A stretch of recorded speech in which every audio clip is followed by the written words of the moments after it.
महेंद्र दीवान की ये कहानी है। उसने बीए तक का अभ्यास किया हुआ था और वो उत्तर प्रदेश का रहवासी था। स्वभाव में मिलनसार होने के कारण मैं बहुत ही जल्द दोस्त बना लेता हूँ। फेसबुक पे मुझे एक दोस्त मिला। उसने मुझे मुंबई घूमने के लिए आमंत्रित किया। मुझे पहले से ही मुंबई जाने की बहुत ही इच्छा थी, इसलिए मैंने मुंबई जाने का पक्का किया। लेकिन मुझे नहीं पता था कि मेरी ये छुट्टियां बहुत ही भयानक तरीके से खत्म होगी। आज भी मैं उस खाकी कपड़े पहने हुए भूत के बारे में सोचता हूँ तो मेरे मुंह में से चीख निकल जाती है। मुंबई में मेरे दोस्त प्रतीक ने रेलवे स्टेशन के पास वाला घर पे मुझे रहने के लिए जगह दिया। 10 दिन की छुट्टियों में जुहू, चौपाटी, महालक्ष्मी मंदिर, गेट ऑफ इंडिया देखने का नक्की किया। प्रतीक नौकरी करता था, इसलिए उसके पापा को दोपहर का खाना देने जाने को मैंने मदद करने का नक्की किया। मुझे नहीं पता था कि दोस्त के पिताजी की ये मदद मुझे बहुत ही भारे पड़ने वाली थी। मैं मीरा रोड से टिफिन लेके जा रहा था। अचानक मेरी नजर दाईं और खाकी कलर के कपड़े पहने हुए एक आदमी पे पड़ी। मुझे लगा कि वो एक रेलवे का कर्मचारी होगा। मैंने उसको देखकर अपना सिर थोड़ा हिलाया और उसने भी अपना सिर हिलाया।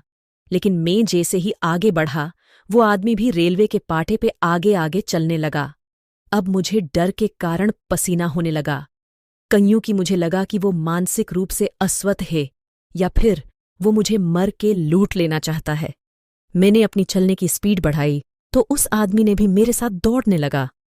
दौड़ते दौड़ते अचानक उसने एक पत्थर उठा लिया और दूसरे हाथ में पहले से ही एक लकड़ी थी। जब वो पत्थर लेने के लिए नीचे झुका, तब उसकी पीठ मेरी ओर हुई तो मैंने देखा कि उसकी पीठ पे मांस के टुकड़े लटक रहे थे और खून की धार बह रही थी। तब मुझे पता चला कि मेरी उसके साथ मुलाकात हो चुकी है। अचानक ट्रेन की सीटी बजी और सीटी बजने के साथ ही उस आदमी ने चीखें निकली मेरे पर।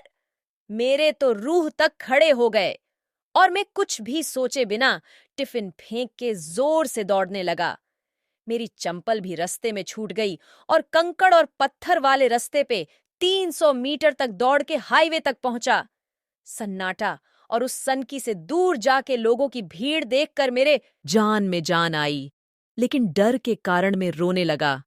मेरी सांसें इतनी तेज चल रही थीं, थकान के कारण मैं उस हाईवे पे बैठ गया। मुझे रोता हुआ देखकर लोग इकट्ठे हो गए।